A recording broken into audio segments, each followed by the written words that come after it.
What's going on, guys? So today I'm with my friend Hannah. What's up, guys? And we're going to broaden our audience a little bit and reach out to some more female lifters and show her top 5 exercises to build a bigger, more toned butt. And she's going to talk a little bit about why she's going to be the one showing us this. Oh, right now? Mm-hmm. All right, well, I used to not have butt. Last summer I was competing, or I was training to do a bikini competition. And I lost my butt, didn't have one. So when I stopped training for that, I started lifting heavier. I did certain exercises that did not include squats and noticed a huge change in my butt. I had to throw out 8 pairs of jeans last week. I don't wear jeans, I wear jeggings now. So, I mean, it's worked. I've seen the results, so. All right, queen booty gains. Let's get after it. So the first exercise is deadlifts, not your traditional squats. So Hannah's going to explain why she picked deadlifts and the benefits that have towards your butt. So deadlifts, I've noticed, have been increasing my butt a lot. It's mostly because when you do the deadlift, you focus a lot on your glutes and your hamstrings. Your lower back is activated as well. So everything put together when you're contracting your muscles as you're pulling the weight off the floor, it helps grow your glutes. It helps, like, you're activating your glutes, contracting them as you're pulling the weight up. It helps pull and lift and widen your glutes. It tightens your hamstrings, which is gonna make your glutes look bigger. It tightens your lower back, also gonna make your glutes look wider, fuller. It's gonna look nice. Let's go. Pull this shit. Pull! Pull! Up! All right, so for butt specifics, the hip thrust just helps you activate your glutes more because you're using them, you squeeze them as you bring the weight up. It's a shorter motion than the deadlift. It's different angles. You can move your toes to different angles to activate different muscles. You're still using your hamstrings and your lower back, but you really want to focus on contracting your glutes at the top, and you'll really feel it the next day.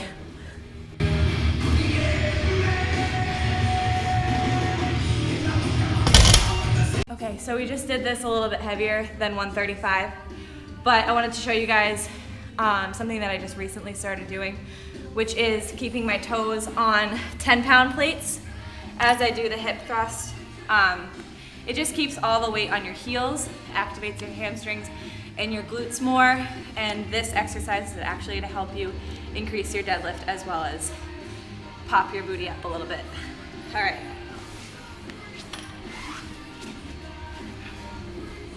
So, lightweight. Make sure these are even. Toes on the weight. And then the same motion that you were just doing. It keeps all this weight back on your heels and your hamstrings and your glutes as you go up.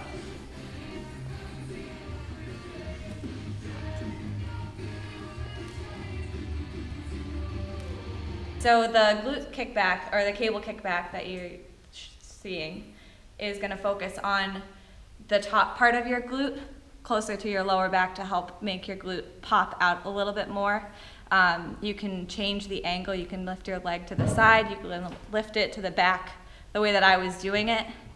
That targets the top part of your butt more than the outside.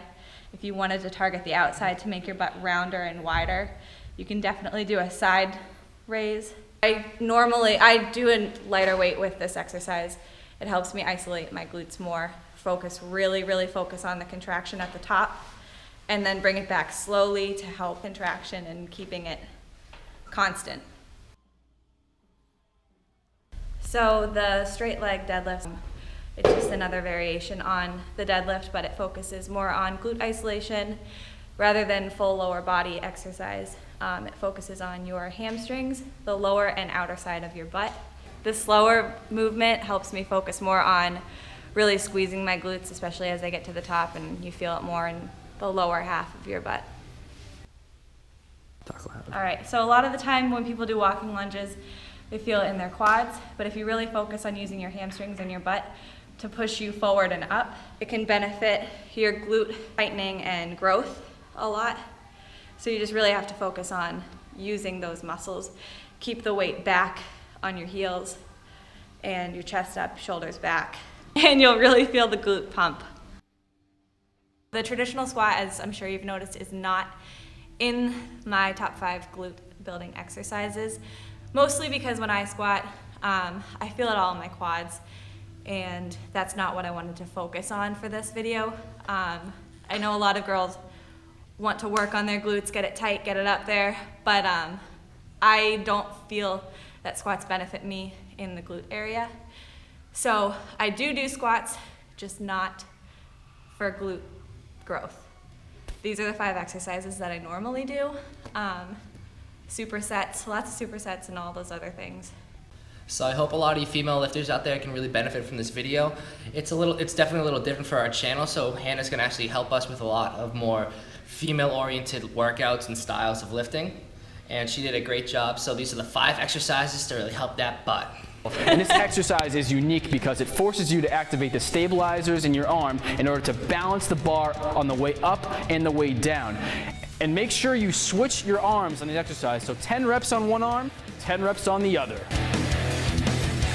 If you're looking for a website that lets you build your own profile, interact with other community members, log your daily meal plan and add your own custom foods, find the exact routines you're looking for to reach your goals on a weekly basis, new recipe ideas to help improve your meal plan, and you enjoy learning new things to take your workouts to the next level, join muscularstrength.com. What's your maximum output?